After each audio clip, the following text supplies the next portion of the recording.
افرحوا يا بنات يلا وهيصوا، رمضان اهو نور فوانيسه، يا حلاوة الدين والقمر الدين وكياس النقل وقراطيسه. افرحوا يا بنات، هيصوا يا بنات.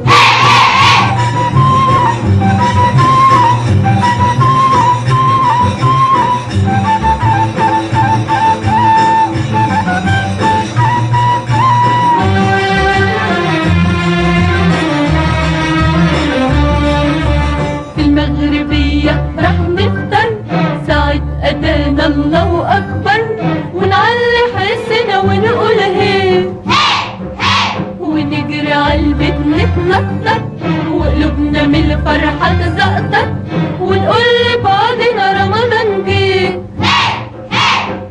افرحوا يا بنات يلا وهيصوا، رمضان اهو نور فوانيسه، يا السلام عليكم، ازيكم حبايب قلبي؟ عاملين ايه؟ يا رب تكونوا بخير وفي احسن حال.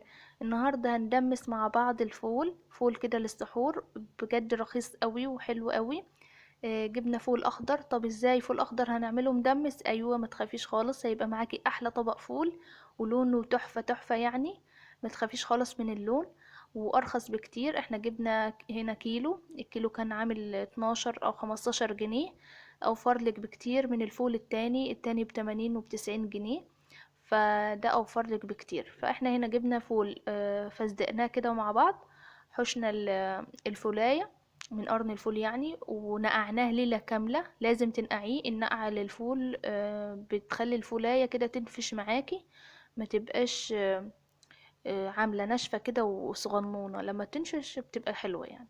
ومعانا جزرتين كبار بشرناهم، وجبنا كده الدماسة بتاع الفول، حطينا فيها الفول، وبعد كده حطينا من فوقيها الجزر المبشور، وطماطمايه كده مقطعاه 4 تربع.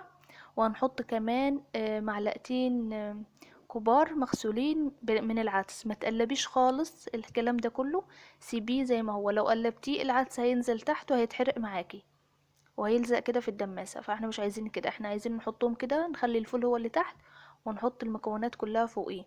وهنحط بقى مية سخنة بتغلي كده، نسخن الكتل وننزل بالمية زي ما انتوا شايفين كده. نملى الدماسة بالمية اللي بتغلي، ونحطه بقى، نرفعه على عين البوتاجاز، نخليه يغلي كده يعيش مع نفسه. طبعا انا زي ما قلت لكم، انا ما قلبتش خالص الحاجات اللي كده في الدماسة، انا سبتها زي ما هي، وهي لما هتغلي كده هتقلب نفسها. بصوا، بدأت كده تغلي. اوطي بقى النار اول ما الاقيها غليت كده، اوطي النار خالص، اخليها شمعة عشان يستوي، وعشان ما يتحرقش معاكي. بصي، لازم توطي النار خالص، تخليها شمعة يدوب، حاجة هادية قوي. وطبعا زي ما انتوا عارفين لازم نكون ستات بيوت شاطرين كده، ونوفر لبيتنا ونجيب الحاجة اللي على قد الايد. فانتي طبعا تجيبي الفول. هو دلوقتي وقت الفول اللي هو الاخضر، هتلاقيه مال السوق ومال الدنيا كلها، اي مكان هتلاقيه فول اخضر. فتجيبي لك كده 2 كيلو ولا حاجة، وتفزقيهم كده وتنقعيه، وتعمليه بقى، تسويه زي ما اعمله بالطريقة دي. اعملي كل الخطوات دي بالظبط عشان يطلع معاكي ناجح، واللون بتاعه يكون تحفة. بصي، انا هعمل معاكم واحدة، شايفة استوى وبقى زي الزبدة. على فكرة ما بياخدش سوا خالص يعني، مش بياخد سوا خالص على عين البوتاجاز. ممكن نص ساعة، وبعد النص ساعة بيكون معاكي زي الزبدة. بصي بقى في السر اللي هيجي دلوقتي، سر في معلقة هتخلي اللون بتاعه تحفة تحفة. هو طبعا لونه حلو وجميل قوي، عايزة تستكفي بكده تمام جدا، يبقى لونه جميل. بس انا طبعا علشان اوصله لمرحلة الفول اللي احنا بنشتريه من بره كده، بيكون لونه حلو جدا وجميل قوي، وكلنا بنحبه قوي اللي بنشتريه من بره. جبت كده معلقة صغيرة من الكركم، دوبتها في ربع كوباية من المية، مية عادية عادية قوي من الحنفية عادي، ودوبتها كويس قوي عشان ميبقاش فيها تكتلات. ونزلت بقى ايه في الدماسة بتاعتنا، وتقلبي بقى كويس قوي. بصي، تقلبي كويس قوي، وتغطيها بقى تعيش مع نفسها كده بتاع مثلا ايه 10 دقايق كمان او حاجة.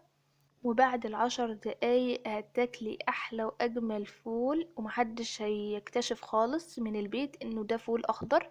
بجد جميل جدا. بصي انا طبعا بقلبه كويس قوي وبوريكم عشان تشوفوا معايا. وهزوده كمان شوية من المية، عشان طبعا هيقعد 10 دقايق فالمية بتاعته هتقل. فانا ايه، وطبعا لما تزودي الفول لازم يكون سخن. السر ان هو اللون الفول يحتفظ باللون بتاعه ان المية تكون سخنة. زي ما انتم شايفين كده، وسبته بقى ال10 دقايق. وهنا بقى بعد ال10 دقايق ما خلصوا جبته كده، وبصي الجمال والحلاوة. بجد خطير يا جماعة. واللون تحفة تحفة. انا طبعا هجيب معاكم كده واطلع معاكم. جميل جدا. طبعا على حسب بقى انتي عايزة تزودي الكمية. الكيلو الفول هيعمل معاكي، كيلو الفول الاخضر هيعمل معاكي نص كيلو، لان هو طبعا عامل بيكون مش بيرمي يعني، لان انت لسه هتفزقيه وكده. عايزة تحطي مع الفول وهو بيستوي فول اللي هو المدشوش ده، عادي جدا هيرمي معاكي، هيعمل معاكي كمية. بس انا طبعا استكفيت بكده، عشان في ناس ممكن يعني ما تبقاش مقتدرة انها تقعد تجيب كذا حاجة. فانا بقى عملته لكم بابسط الاشياء وباقل التكلفة، عشان طبعا انتوا عارفين الاسعار بتاع اليومين دول. فربنا هو اللي يرحمنا برحمته، وربنا يحسن ما بين ايديكم يا رب. وكل سنة وانتم طيبين، وربنا يبلغنا رمضان لا فاقدين ولا مفقودين يا رب العالمين. فطبعا كده طلعت من الدماسة شوية كده من الفول، وههرسهم بقى بالشوكة كده. بصي بيتهرس معايا بكل سهولة، لانه مستوي وزي الزبدة ولونه تحفة تحفة يعني.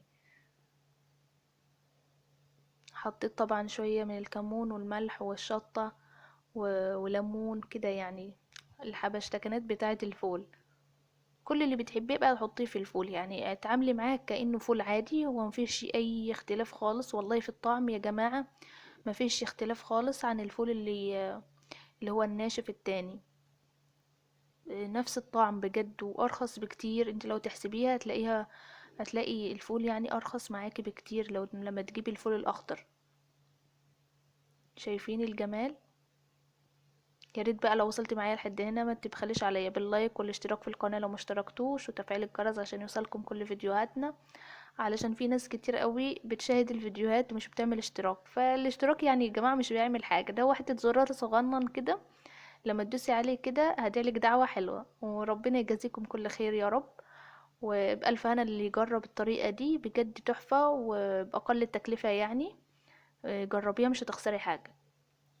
واللي يجربها ما ينساش يديلي دعوة حلوة كده، ويكتب لي كومنت حلو، عشان انا بقرأ الكومنتات بتاعتكم. وربنا يا رب يخليكم ليا، تكتبوا لي كومنتات حلوة قوي قوي بجد. في ناس جميلة جدا كل فيديو بنزله يكتبوا لي تعليق. والتعليق والله انا ببقى مستنياهم. الناس اللي بتبقى بتكتب لي كل مرة بجد ببقى مستنية التعليق بتاعهم على كل فيديو بنزله. ببقى مستنية تعليقاتكم، وربنا يا رب يكبر بخاطركم زي ما بتكبروا بخاطري كده بتعليقات حلوة قوي. على فكرة صانع المحتوى اللي زي او زي ناس كتير بيبقى مستني بس كومنت حلو والناس تشترك له في القناة واللايك. يعني بتبقى حاجات بسيطة قوي وبتكبر بالخاطر يعني والله بجد. وبس كده، يا رب يكون الفيديو عجبكم واستفدتوا منه حتى لو معلومة صغيرة قوي كده.